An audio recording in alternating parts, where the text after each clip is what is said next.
പാകിസ്ഥാൻ ഓരോ ദിവസവും ഭയത്തോടെ നോക്കുന്നതാണ് ഇന്ത്യയിൽ നിന്നുള്ള INS വിക്രാന്ത്. ഈ വിക്രാന്തിന് മറുപടി നൽകാൻ അവരുടെ കയ്യിൽ ഒരു പടക്കപ്പലുമില്ല. പക്ഷെ അത് നിർമ്മിച്ചിരിക്കുന്നത് ഇന്ന് കൊച്ചിയിലാണ്. അപ്പോൾ മലയാളികൾക്കും അഭിമാനിക്കാമല്ലേ? തീർച്ചയായിട്ടും. കൊച്ചി അറബിക്കടലിൻ്റെ റാണിയായ കൊച്ചിയുടെ മകളാണ് രാജ്യത്തെ ആദ്യമായിട്ട് ആത്മനിർഭർ ഭാരത പദ്ധതി വഴി രാജ്യത്തെ തദ്ദേശീയമായിട്ട് നിർമ്മിക്കപ്പെടുന്ന ഒരു കപ്പലാണ്.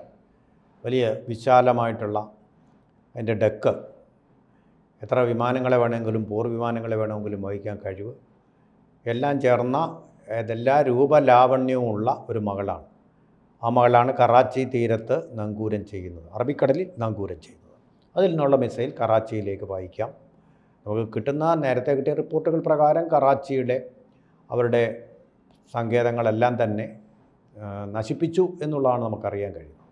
അവിടെ HQ-9 എന്ന് പറയുന്ന ചൈനയുടെ പ്രതിരോധ സംവിധാനമുണ്ടായിരുന്നു, വ്യോമ പ്രതിരോധ സംവിധാനം. അതിനെയൊക്കെ തകർത്തുകൊണ്ട് മിസൈലുകൾ ലക്ഷ്യങ്ങളിലേക്ക് പായിച്ചു എന്നാണ് നമുക്ക് കിട്ടുന്ന വിവരം. ഇതിനൊക്കെ ഔദ്യോഗിക സ്ഥിരീകരണം വരണം.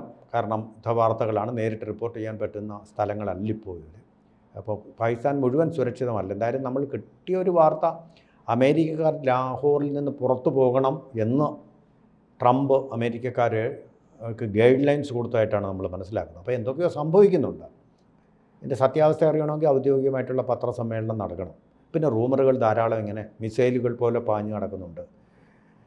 ഇതിൻ്റെ ഒരു പ്രത്യേകത എന്ന് പറഞ്ഞാൽ, ഇതിൻ്റെ ചിലവെന്ന് പറയുന്നത് 20,000 കോടി രൂപ മാത്രമേ ഉള്ളൂ. നമ്മൾ പുറത്തുനിന്ന് ഒരെണ്ണം വാങ്ങിക്കുകയാണെങ്കിൽ ഇതിൻ്റെ ഇരട്ടി തുകയിലധികം കൊടുക്കേണ്ടി വരും. പാകിസ്ഥാൻ ഇതിന് സമാനമായിട്ടുള്ള യാതൊരുവിധ പ്രതിരോധ വാഹനവും ഇല്ല, കപ്പലും ഇല്ല എന്നുള്ളതാണ് ഒരു കാര്യം. ഏതാണ്ട് 14,000 പേർക്ക് പ്രത്യക്ഷമായിട്ടും പരോക്ഷമായിട്ടും നേരിട്ടും അല്ലാതെയും ജോലി കൊടുക്കാൻ കഴിഞ്ഞു കപ്പലിൻ്റെ നിർമ്മാണത്തിൽ. നമ്മുടെ പ്രധാനമന്ത്രി തന്നെ വന്നാണ് ഇത് നീറ്റ് കമ്മീഷൻ ചെയ്ത്. നമുക്കറിയാം, ഓർമ്മയുണ്ട്, അദ്ദേഹം അവിടെ മുണ്ട് കൊടുത്തുകൊണ്ട് കൊച്ചിയിൽ വന്ന് നടന്ന് നീങ്ങുന്നതുമൊക്കെ നമുക്ക് ഓർമ്മയുള്ള കാര്യങ്ങൾ, രോമാഞ്ചമണിയിക്കുന്ന കാഴ്ചകളാണ്. അതുപോലെ തന്നെ 12,000-ൽ അധികം പേർക്ക് പുറത്തു നിന്നുള്ളവർക്ക് ഇത് ജോലി കൊടുത്തിട്ടുണ്ട് നമ്മൾ.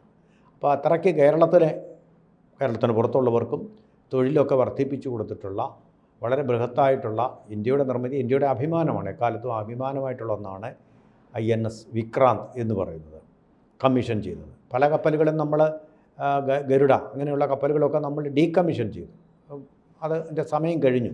പക്ഷേ ഇത് നമ്മൾ കമ്മീഷൻ ചെയ്തുകൊണ്ട് ഇറങ്ങി. ഇപ്പോൾ 1 വർഷമേ ആയിട്ടുള്ളത് ഇറങ്ങിയിട്ട് അതിൻ്റെ പ്രവർത്തനമാണ്, അതിൻ്റെ പ്രവൃത്തിയുടെ ഫലമാണ് നമ്മളിപ്പോൾ യുദ്ധത്തിലൂടെ കാണുന്നത്. യുദ്ധസമാനമായ അന്തരീക്ഷത്തിലൂടെ നമ്മൾ കാണും. വളരെ എഫിഷ്യൻ്റായിട്ട് ആർക്കും ആക്രമിക്കാൻ കഴിയാത്ത അപ്രതിരോധ്യമായിട്ടുള്ള സംവിധാനങ്ങളുള്ള ഒന്നാണത്. അപ്പോൾ അന്തർവാഹിനികളോ വന്ന് ടോർപ്പിടാൻ നമ്മൾക്ക് പണ്ടങ്ങനെ പറ്റിയിരുന്നു. 1971 യുദ്ധത്തിൽ നമ്മുടെ INS കുക്രി ഇതേ കടലിൽ വെച്ചിട്ട് ഒരു അന്തർവാഹിനിയുടെ ടോർപ്പിഡോ ചെയ്യൽ മൂലം കടലിലേക്ക് മുങ്ങിപ്പോയിരുന്നു. അത് നമ്മുടെ ചരിത്രത്തിൻ്റെ ഭാഗമാണ്. അതായത് അമേരിക്കൻ അന്തർവാഹിനിയാണ് അത് ചെയ്തിരിക്കാൻ സാധ്യത. കാരണം സാധാരണ അന്തർവാഹിനികൾക്കൊന്നും നശിപ്പിക്കാൻ കഴിയാത്ത അപ്രതിരോധ്യമായിട്ടുള്ള ഒന്നായിരുന്നു അതെന്നാണ് പറയപ്പെടുന്നത്. അത് പക്ഷേ അമേരിക്കയും ഇന്ത്യയും തമ്മിലുള്ള ബന്ധം വഷളാവാതിരിക്കാൻ വേണ്ടി പുറത്തെടുക്കാത്തതാണെന്നും പറയുന്നു. ഇപ്പോൾ അത് പുറത്ത് പറയാവുന്ന ഒരു കാര്യം, ഡീക്ലാസിഫൈഡ് സീക്രട്ടാണ്, അത് സമയം കഴിഞ്ഞിരിക്കുന്നു. അപ്പോൾ അങ്ങനെയുള്ളൊരു കപ്പലാണ്. തമ്പടിച്ചുകൊണ്ടത് നമ്മുടെ ഈ ഭീകരന്മാർക്കെതിരെയുള്ള പോരാട്ടത്തിൽ വലിയൊരു പങ്ക് വഹിച്ചുകൊണ്ട് അറബിക്കടലിൽ നങ്കൂരം ചെയ്തിരിക്കുകയാണ്. കാരണം പാകിസ്ഥാൻ ഒരു മറുപടി ഇല്ല അല്ലേ കടലിലെ പാകിസ്ഥാൻ നമുക്ക് ഇങ്ങോട്ട് തരാൻ അവർക്കൊരു മറുപടി ഇല്ല എന്നുള്ളതാണ്. അപ്പോൾ വലിയ നാശനഷ്ടങ്ങൾ. കറാച്ചി എന്ന് പറയുന്ന അവരുടെ വാണിജ്യ നഗരമാണ്. ഇത്രയും തങ്ങൾ പിന്നിലാണ്, തങ്ങൾക്ക് ഇന്ത്യയെ തൊടാൻ കഴിയില്ലെന്ന് ലോകത്തിനും അറിയാം, പാകിസ്ഥാനും അറിയാം. എന്നിട്ടും എന്തുകൊണ്ടാണ് പാകിസ്ഥാൻ്റെ ആ പട്ടാളം ഇത്രയും അധികം ആ രാജ്യത്തെ ജനങ്ങളെ ഇങ്ങനെ ഒറ്റുകൊടുക്കുന്നത്? ഭീകരന്മാർ എന്ന് പറഞ്ഞ ഒരു ബോധമില്ലാത്ത വർഗമാണല്ലോ. ആ ഭീകരന്മാരെ പരിശീലിപ്പിച്ചെടുക്കുന്ന പാകിസ്ഥാൻ ഒരു ബോധമില്ലാത്ത രാജ്യമാണ്.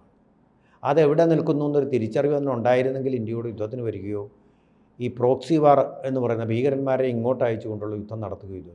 വിവരം വേണ്ടേ, വിവരം, ബോധം, ഇതൊക്കെ വേണ്ടേ? അതൊന്നും ഇല്ലെന്നേ ഈ രാജ്യങ്ങൾക്ക്. കാരണം അവിടെ മധ്യസ്ഥയിൽ ഇപ്പോഴും പഠിപ്പിക്കുന്നത് 1961-ലും 65-ലും 71-ലും തങ്ങളാണ് യുദ്ധത്തിൽ വിജയിച്ചതെന്നാണ്. അങ്ങനെയാണ് പഠിപ്പിച്ചു കൊടുക്കുന്നത്. തങ്ങൾ ആണ് വിജയിച്ചിരിക്കുന്നത്, അള്ളാഹു ആണ് നമ്മളെ രക്ഷിച്ചുകൊണ്ടിരിക്കുന്നത്. മാപ്പിള കാലകാലത്തും അങ്ങനെയാണ്. അവർ വിശ്വസിച്ചിരുന്നത് ബ്രിട്ടീഷുകാരുടെ വെടിയൊന്നും നമുക്ക് കേൾക്കുകയില്ല. കാരണം നമ്മൾ മുസ്ലിങ്ങളാണ് മാപ്പിളകളിൽ പങ്കെടുത്തവർ. അതുകൊണ്ട് ഈ വെടി നമുക്ക് ഏൽക്കുകയില്ല, അവൻ കാഫിറാണ്, കാഫിറിൻ്റെ വെടി നമ്മുടെ തോക്കിൽ ഏൽക്കൂല എന്നും പറഞ്ഞിട്ടാണ് അവർ പോരാട്ടത്തിന് ചെയ്യുന്നത്. തുരുതുരെ വെടി വന്നപ്പോഴാണ് ഇത് കുഴപ്പമാണെന്ന് അവർ മനസ്സിലാക്കുന്നത്. അപ്പോൾ അതുപോലുള്ള അന്ധവിശ്വാസമാണ് തീവ്രവാദം എന്ന് പറയുന്ന ഒരു അന്ധവിശ്വാസം, ലോകത്തിലെ ഏറ്റവും വലിയ അന്ധവിശ്വാസം. ആ അന്ധവിശ്വാസത്തെ വർദ്ധിപ്പിക്കുന്ന തരത്തിലുള്ള ഒരു രാജ്യമാണ്, അന്ധവിശ്വാസങ്ങളുടെ കൂടാരമാണ് പാകിസ്ഥാൻ. വിദ്യാഭ്യാസമുള്ളവരൊക്കെ ഉണ്ട് കേട്ടോ, പാർലമെൻറ്റിൽ തന്നെ ഉണ്ട്. നമുക്ക് ദൈവം മാത്രമേ നമ്മളെ രക്ഷിക്കാൻ കഴിയൂ ഇതിൽ നിന്ന് എന്നുള്ള ബോധമുള്ള സ്ഥിതപ്രജ്ഞതയുള്ള ആൾക്കാരും ഉണ്ട് അവിടെ, ഇല്ലെന്നല്ല പറയുന്നത്. പക്ഷേ അവരൊന്നും പറയുന്നത് അവിടുത്തെ മതദേഹങ്ങളായിട്ടുള്ള ഭരണാധികാരികൾ കേൾക്കുന്നില്ല. മതദേഹങ്ങളാണ്, ഭരണം മതത്തിൻ്റെ കയ്യിലാണ് അവിടെ. ഇന്ത്യയിൽ അങ്ങനെയല്ല, മതമുണ്ട്, ഭരണം പക്ഷേ മതത്തിൻ്റെ കയ്യിലല്ല ഒരിക്കലും. അങ്ങനെ ആവാൻ കഴിയില്ല നമ്മുടെ ഭരണഘടന അനുസരിച്ച്. മതനിരപേക്ഷമായിട്ട് മാത്രമേ ബില്ലുകൾ പാർലമെൻറ്റിൽ അവതരിപ്പിക്കാൻ പറ്റൂ, പാസ്സാക്കാനും പറ്റൂ. അപ്പോൾ അതുകൊണ്ട് നമ്മുടെ രാജ്യത്തിൻ്റെ ആ ഒരു സുഘടിതമായിട്ടുള്ള ഘടനയൊന്നും പാകിസ്ഥാനില്ല. 25 തവണ മാറ്റിയ ഒരു ഭരണഘടന കൊണ്ടാണ് ഭരിക്കുന്നത്. അതനുസരിച്ച് പോലും അല്ല ഭരണം, പട്ടാളത്തിൻ്റെ കയ്യിലാണ് തീരുമാനങ്ങൾ മുഴുവൻ, എല്ലാ തീരുമാനങ്ങളും, രാഷ്ട്രീയ തീരുമാനങ്ങളും, പ്രതിരോധ തീരുമാനങ്ങൾ മാത്രമല്ല. അങ്ങനെയുള്ള രാജ്യം. അതുകൊണ്ടാണ് വിവരമില്ലാത്തത് കൊണ്ടും കാര്യങ്ങൾ പറഞ്ഞ് മനസ്സിലാക്കാൻ മറ്റാരും ഇല്ലാത്തത് കൊണ്ടും ഒക്കെയാണ് ഇങ്ങനെയൊക്കെ സംഭവിക്കുന്നത്. പിന്നെ അമേരിക്ക അവരുടെ ആവശ്യത്തിനായിട്ട് ഇതിനെ ഉപയോഗിക്കുന്നു, ചൈന അവരുടെ ആവശ്യത്തിനായിട്ട് ഇതിനെ ഉപയോഗിക്കുന്നു. ഇവരെ വിദ്യാഭ്യാസം ചെയ്തിട്ട് വലിയ കാര്യമൊന്നുമില്ല. ഇവർ വീണ്ടും അന്ധവിശ്വാസങ്ങളിലേക്ക് തന്നെ കുത്തുമെന്ന് അറിയാമായിരിക്കും ചൈനയ്ക്ക്.